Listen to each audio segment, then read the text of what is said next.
Hello, I'm Bruce Huhmann, and today we're going to be discussing egoism or libertarianism. Egoism views an act as ethical when it promotes the individual's best interest as interpreted by that individual. This contemporary ethical view focuses on a general theory of rational self-interest and was promoted by the writer Ayn Rand. According to egoism, everyone should, not does, but should act in a way to express one's independent, rational self-interest. In other words, one may do whatever one wants as long as nobody else is hurt. All dealings with others should take place in a context of respect by means of mutual agreement. This is not doing what you feel like, because feelings are not self-validating, but doing what you want, which means doing what you consider likely to produce a greater sum of what is important to you. In other words, what you value or what your preference is. According to egoism, individuals have full self-ownership.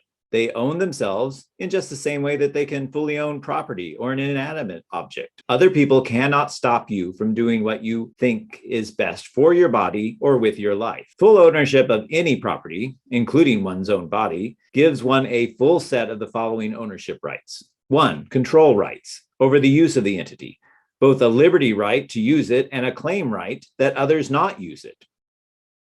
2. Right to compensation if someone uses the entity without one's permission. 3. Enforcement rights, which includes the right of prior restraint if someone's about to violate your rights. 4. The right to transfer these rights to others by sale, rental, gift, or loan.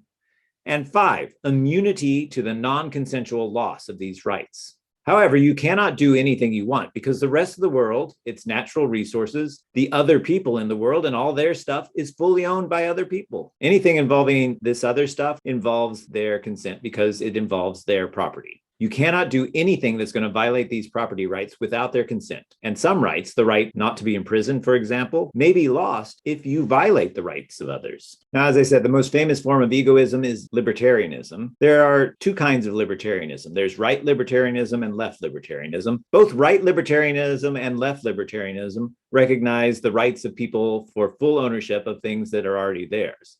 However, where they differ is when there is unowned property. Right libertarianism holds that resources may be appropriated by the first person who discovers them, mixes her labor with them, or merely claims them without the consent of others and with little or no payment to them. So an example of a right libertarianism view is Christopher Columbus. He claimed the New World for Spain because Spain was the first European country to reach the New World. Now, this example also shows the problem with right libertarianism because many resources that people claim already really belong to other people or are shared community resources.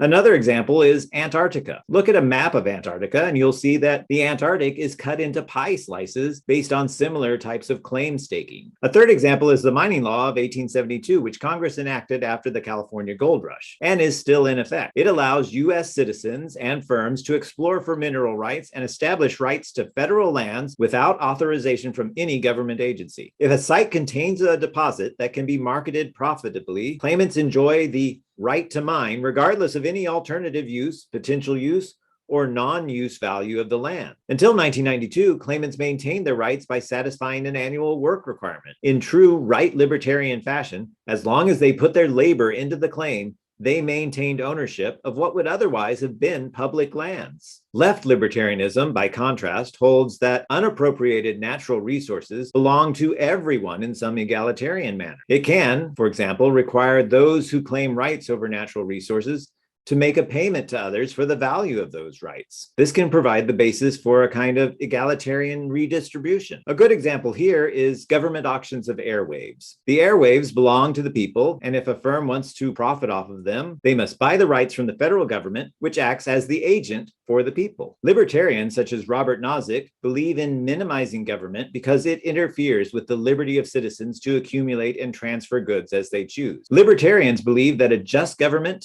ought only protect persons in the security of their property and its legitimate transfer. All ethical theories have problems or areas in which they don't seem to work very well. So what are some of the problem areas with egoism? Well, the first one is, how do we know that rational self-interest ought to be followed? Egoists give two arguments. First is that following rational self-interest would lead to the greatest possible material growth. And second, that following rational self-interest would lead to the greatest exercise of freedom.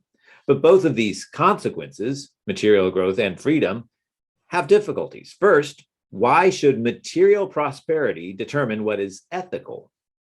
It's not clear that material prosperity is a good to which ethics should be subordinate.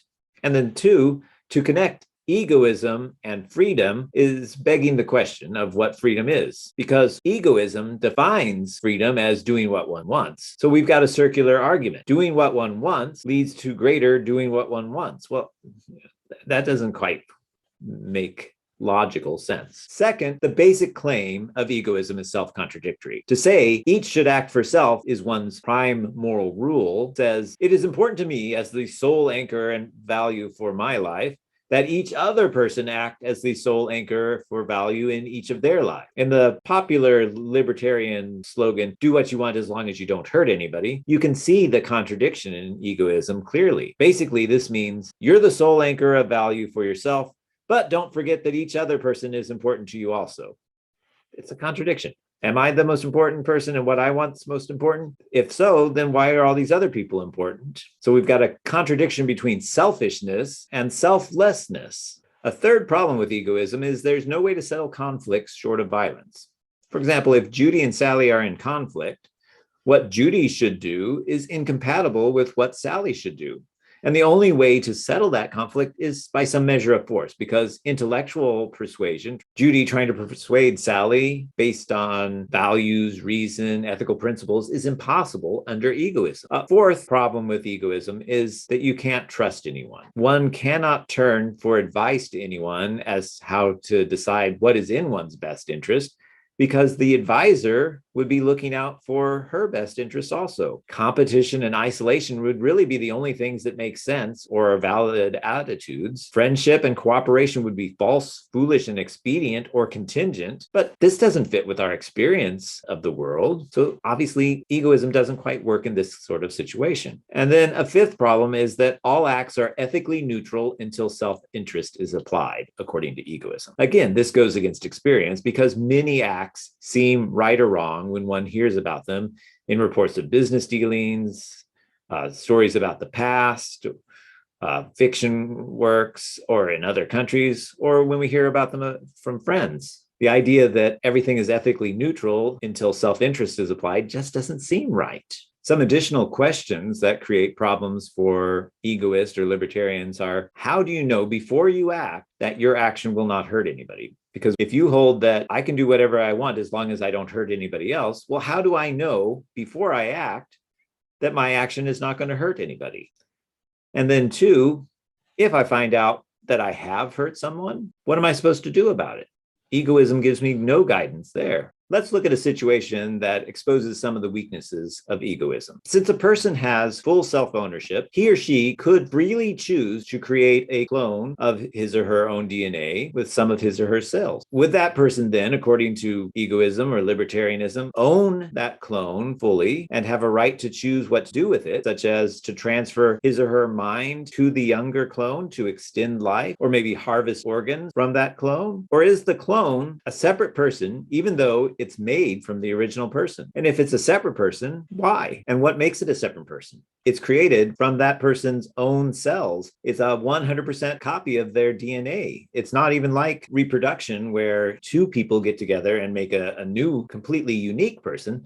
This is a 100% copy of an existing person. So why is it considered a separate person? I would be interested to hear your thoughts on this issue in our discussion.